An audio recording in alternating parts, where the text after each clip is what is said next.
بنو کلب کی بکریاں عرب کے اندر مشہور تھیں کہ وہ بہت زیادہ پالا کرتے تھے۔ پیر ذوالفقار نقشبندی دامت برکاتہ عالیہ فرماتے ہیں کہ میرا ایک دوست تھا، اس کے سر پر بال نہیں تھے۔ ایک مرتبہ میں اس کے پاس گیا کہ سر کے اوپر اس نے بالوں کی ایک چھوٹی سی لٹ لگائی ہوئی تھی۔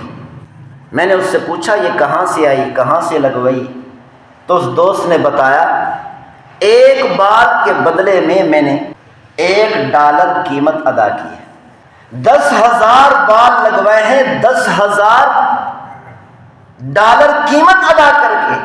سر کے بال یہ اللہ تعالیٰ کی اتنی بڑی نعمت ہے کہ اللہ تعالیٰ نے مجھے اور آپ کو بغیر کسی قیمت کے مفت میں عطا کر دیے۔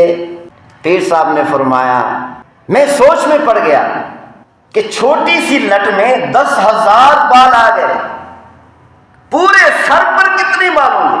لاکھوں کی تعداد میں۔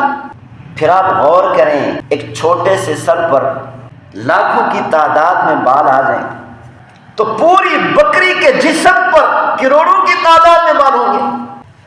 پھر بنو کلب قبیلہ کے ایک ایک آدمی کے گھر بکریاں رکھی ہوئی تھیں، ہر ایک آدمی بکریاں پالتا تھا۔ بکریوں کا زیادہ ہونا، بکریوں کی کثرت ہونا بنی کلب قبیلہ میں یہ پورے عرب میں مشہور تھا۔ روایات میں آتا ہے کہ جب بنو کلب قبیلہ کے سارے لوگ اپنی بکریاں باہر نکالتے تھے تو پہاڑوں کے درمیان ان کی بکریوں سے پوری وادی بھر جایا کرتی تھی۔ تو پیغمبر صلی اللہ علیہ وسلم نے